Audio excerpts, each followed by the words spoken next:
Alright guys, it's time for another mini system test with Black Lightning 4547. That's right. So today I have quite the setup. As you can see, I have the Firelight MS2, the BG12L, and if we go up, you'll notice the BG10 has been removed. I'll talk about that in a later video. If we go up, you'll see that I have my Wheelock MIZ24. This is the 24 volt model that I got in the mail yesterday. This is hooked up to my Notifier FCPS24S6 power supply. This thing was brand new in box and it is awesome. So the MS2's NAC, if you open up the MS2, zone 1 is where the BG12 is, and the NAC is going to the inside of this. Alright, 6 amps. Here are the old batteries from the UDLS. They're just enough to clear the battery trouble so you can see that everything on here is fully functional.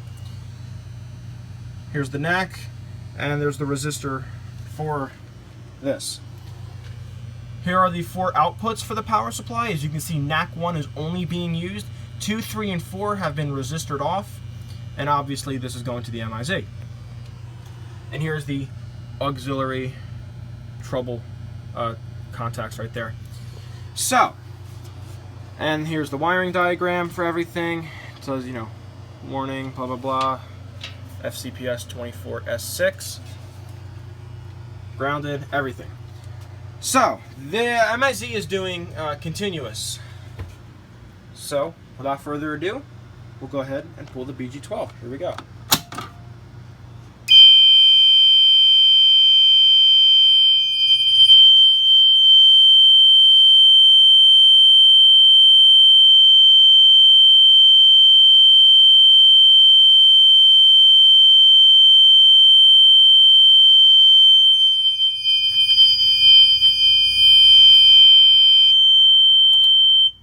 Okay, so this just stays the same. There's no alarm LED that comes on when it's in alarm, but it's still pretty cool.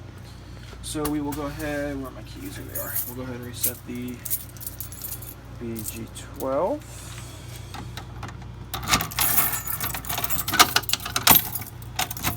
Alright, cool. So yeah, and I'll reset the system. But I also want to show you what would happen if there was ever a trouble. Let's say there was a trouble on the NACs, on the panel. If you'll acknowledge for me, that'd be great. Thank you. So let's say, you know, the batteries are low and they're not connected to the MS2, but they're on the booster panel. Well, how would we know if there was ever anything wrong with the booster panel? So as you can see right here, we have our positive, our negative, and the end-of-line resistor for the NAC circuit on the MS2. There is an internal relay, okay? So basically what happens is we have our red coming in, okay? And it doesn't go here, it goes here to this terminal. So internally, the electricity goes from the red terminal to this terminal, across the resistor to the black, and goes back to the panel. And as you can see, the panel is in normal condition because there's no NAC fault, okay? Now, what would happen is, let's say a trouble comes up, right? Electricity will then go from here, but a trouble comes up, it will break the connection here, so electricity can no longer flow from here to there and through the resistor. It would short it, and it would break the connection, so electricity can no longer travel to both sides of the resistor. So, to show you, I'm going to unplug one of the battery leads. Give it a second. You also see the AC fail and charger LED. There we go, and the battery LED will also illuminate. Oh, no, I'm sorry, it's just the battery LED. And there we go, NAC fault, okay?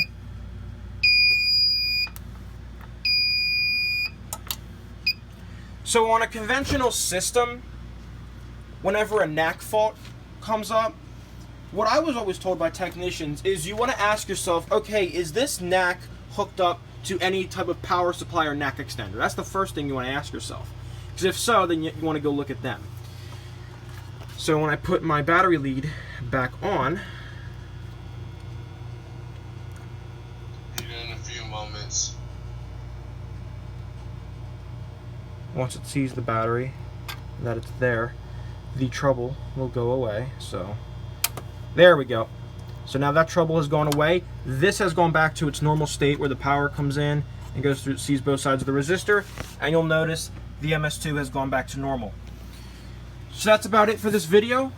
Hope you guys enjoyed, and be sure to subscribe to Black Lightning 4547. Thanks for watching, guys. Hope you enjoyed.